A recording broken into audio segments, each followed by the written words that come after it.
Okay, so share ko sa inyo to guys, no. So ngayong araw guys, meron tayo ditong phone device guys, no. So itong phone device nito guys ay Oppo A5a. So ito guys yung likod niya guys, no. So yung issue nito guys ay nawalan siya na guys ng display guys, no. So siguro guys yung pagkabagsak niya, kung makita kasi natin dito guys ay meron siyang basag dito guys banda dito guys sa baba niya guys, no.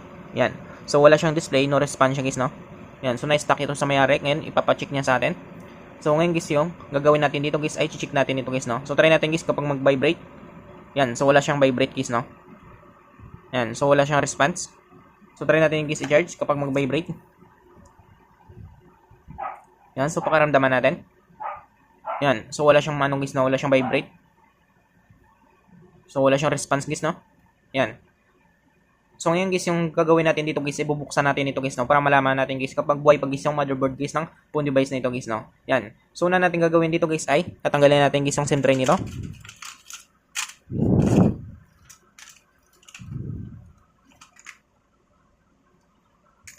Yan, tapos tabi lang natin to. Sunod natin dito guys ay dito tayo dadaan guys, no. Kailangan natin dito guys gamitan guys ng hot air guys, no. Hindi basta-basta kasi ito guys nabubuksan, hindi tayo pwede maka-direct dito. So kailangan natin guys buksan natin ito guys yung cover nito. So para mabuksan natin guys, gagamit tayo dito guys ng heat gun natin guys, no. So kapag wala kayong heat gun guys, pwede kayong gumamit guys ng electronic liquid natin guys, no. Kapag wala naman kayong electronic liquid, pwede kayong gumamit guys ng heat gun ito guys, no. So sa atin guys yung gagamitin natin dito guys ay heat gun guys, no. So, ito siya guys. Yan. So, simulan natin guys, no? Palambutin lang natin guys yung adhesive nito.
So yun siya guys, no? So natapos natin guys. So natin dito guys ay gagamit tayo dito guys ng maninipis natin guys na tools guys, no? Para mabuksan natin ito guys yung cover nito guys sa likod dito guys, no? So simulan natin guys.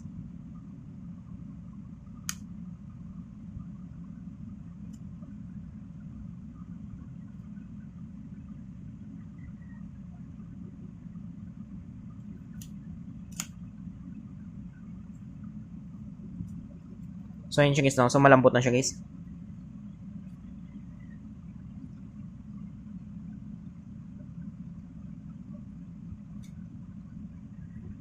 So dito guys, ingatan nyo guys, no? Meron kasi siya ditong fingerprint sensor. Pwedeng maputol guys yung FBC connector nito guys, no? Yung tinatawag natin guys na flexible printed circuit nito guys. So kapag naputol ito guys, pwedeng ma-disable guys yung fingerprint sensor nito guys, no?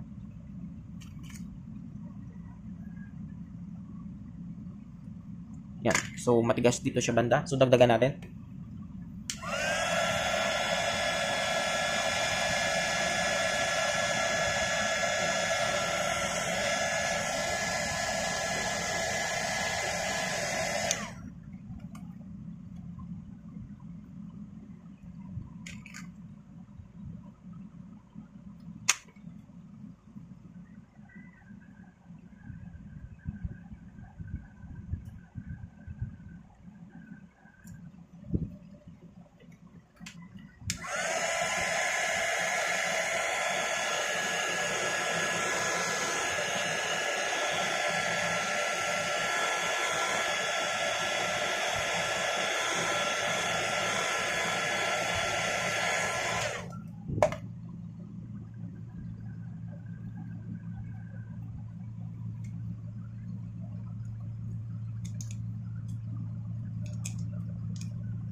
Sobrang dikit guys yung ano nito guys, no? Yung pandikit nito.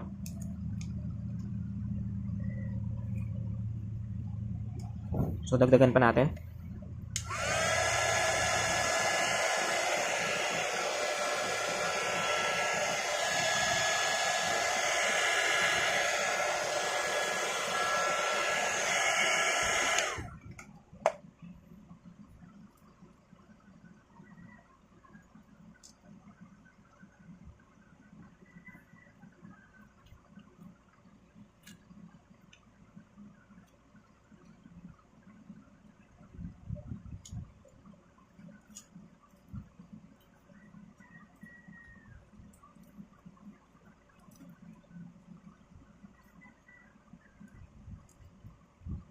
So ito siya guys, no?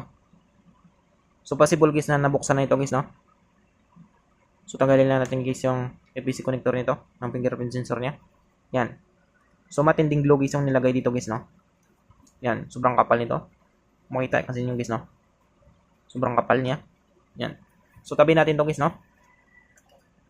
So sunod natin dito guys ay tanggalin natin guys lahat guys ng mga bolts nito guys, no? Para ma-access natin guys yung terminal guys ng battery niya.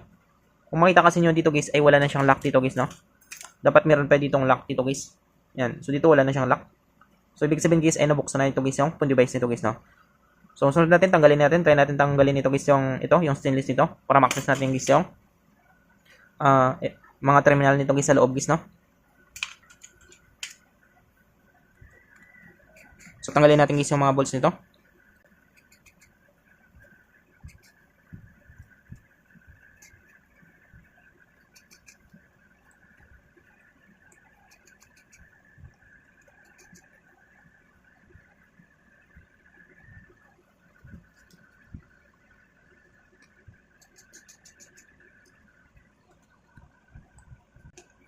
So makita kasi niyo dito guys ay wala na siyang ano dito guys, no? Kulang na dito guys yung isang bolts niya dito sa baba.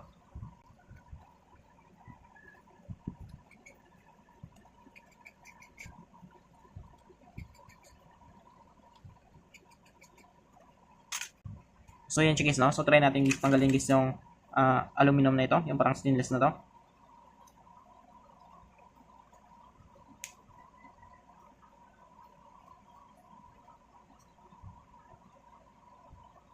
So meron siyang glow guys, no?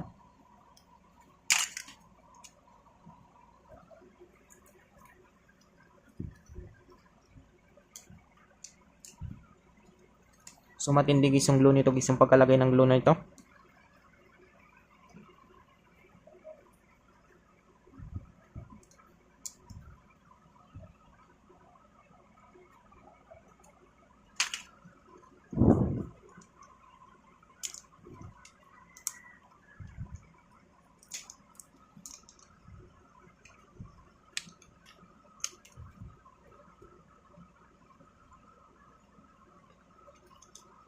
So tanggalin natin ito guys yung parang lens nito.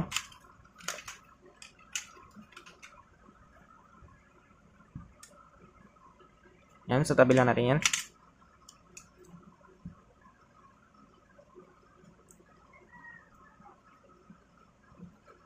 So matinding glue lang guys yung nakalagay dito guys, no? So dito lang sana tayo mag-shortcut dito guys. Ang problema lang dito guys ay matinding glue guys yung nakalagay dito.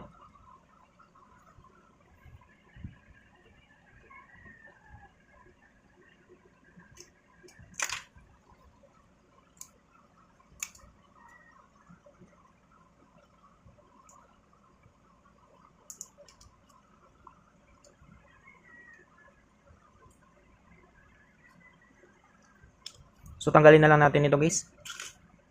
Tanggalin natin guys yung cover nito.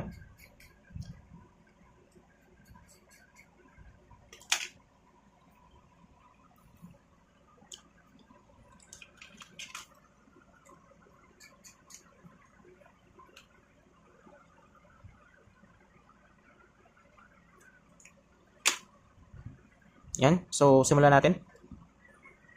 So dito guys, pwede kayo gumamit dito guys ng pang opening tools nyo guys, no? So sa akin guys ay gagamit lang ako dito guys ng kuko guys. So simulan natin.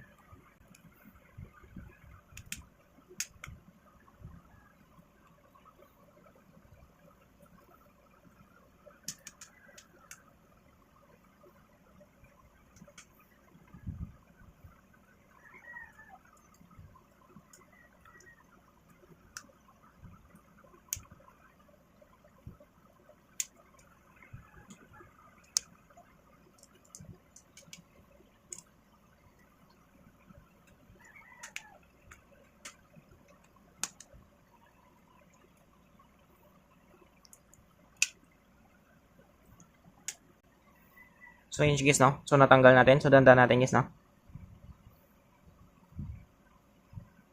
So matinding glue guys yung nilagay dito.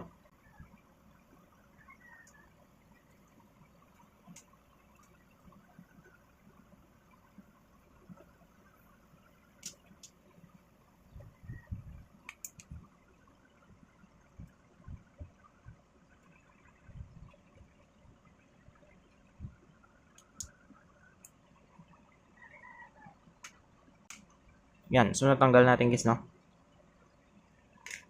So dito guys, ito guys yung loob guys ng Oppo A5s guys, no? So tanggalin natin dito guys yung FBC connector guys ng battery nito. Ito guys, dito guys sa terminal niya. Yan. So yan siya guys, no? So dito guys ay dito natin malaman guys, no, kapag buhay pa guys yung motherboard nito guys, no, gagamit tayo dito guys ng analog tester natin guys, no. So dito guys, magsiset lang tayo dito guys ng times 1 with continuity 150 mA. So check natin. So yan siya guys, no. So hanapin lang natin dito guys yung positive sa positive, negative sa negative.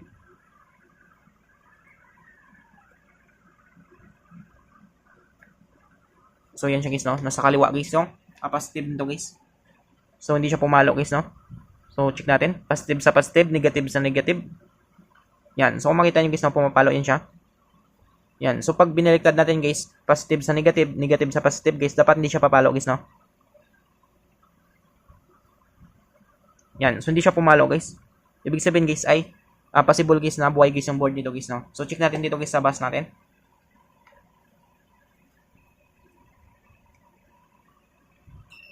Yan. So tumutunog guys yung analog tester natin. So dito tayo sa positive, negative sa negative, dapat tutunog siya guys, no. Yan, so tumutunog siya guys. So pag binilagtad natin guys yung positive sa negative, negative sa positive guys, ay dapat hindi siya tutunog guys, no. Yan, so nagtunog siya guys pero once lang. Ibig sabihin guys ay good board guys yung phone device nito guys, no. Yan, so try natin dito guys sa special tools natin.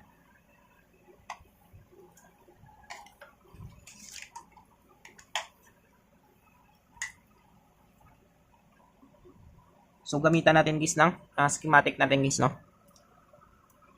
So salpak natin ulit guys yung battery nito. Yan. So try natin guys, no. Na-refresh na rin natin guys yung battery nito. So meron tayo dito ang schematic 4.9 volts. Yan, so kung makita nyo guys ay 0.0 pa yun siya guys, no. So dapat guys ay kakain ito guys ng amperahe guys, no. Tapos watch, gagalaw yan siya guys. So check natin. So check natin guys yung reading nito guys, no.